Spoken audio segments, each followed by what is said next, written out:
All right, so we're out on the Susquehanna. Kind of a familiar place, but water's up a bit, and it's going to be coming up a little bit more, just a smidge. Water temperatures right now are 48.5. I'm expecting them to be a little warmer on the other side of the river. That's typically will be the warmer side anyway. So hopefully we get over there and maybe get 50, maybe even get lucky, get 52. I think it's going to be a chatterbait bite today because that's what I planned on throwing first. And I mean, I'm never wrong, right? But anyway, this is going to be like the first nice day that we've had where there's no wind, no rain, no crazy micro bursts or anything else like that. So hopefully we'll get out here and catch a couple. Got to navigate through these rocks first.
You guys probably came here to watch me catch some fish.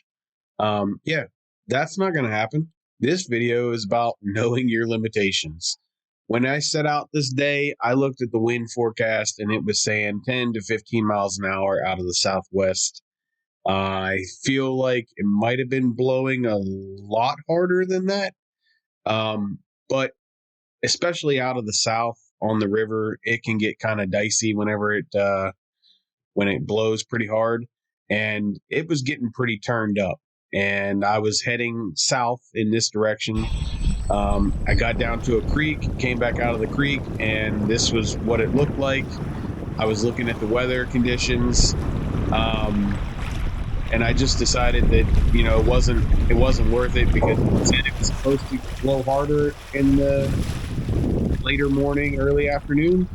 So I made a conscious effort to turn back north and ride some of these waves on out of there, heading back to the boat ramp.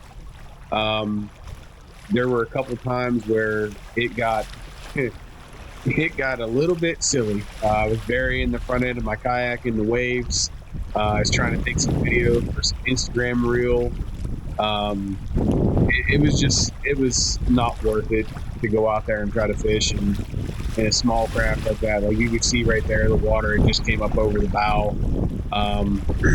There were some spots where there was no wind protection from the islands. Like I was in a swell right here. It was just kind of silly, but yeah, I mean, you got to know your limitations. You got to know what you're capable of. You got to know what your boat is capable of. I had the motor, and fortunately enough, the motor was able to power through a lot of those waves, even when the when the rear end was, you know, completely out of the water and I was heading down. You know, you can hear it. It's chugging back there, you know, trying to power through it. That's the motor coming up out of the water.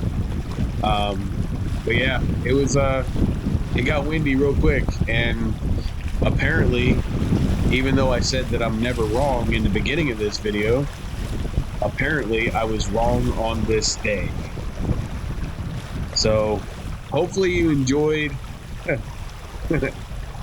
all the fish that were caught in this video. But yeah, know your limitations and don't be afraid to turn back and just go home whenever the conditions are getting too bad. If this was a tournament, I'm obviously staying out there fishing. On a fun day, I knew that I could pull off the water and go somewhere else and be in safe conditions versus trying to brave it. I mean, if this was 10 to 15 miles an hour, I would hate to see what it was calling for in the afternoon, because it was supposed to be up around 20 and gust around 25. So, you know, I would hate to have seen it like that. Did you see that big wave just come over the front? Yeah, I would hate to have been out there in the afternoon and try to have to make it back to the boat ramp. So know your limitations.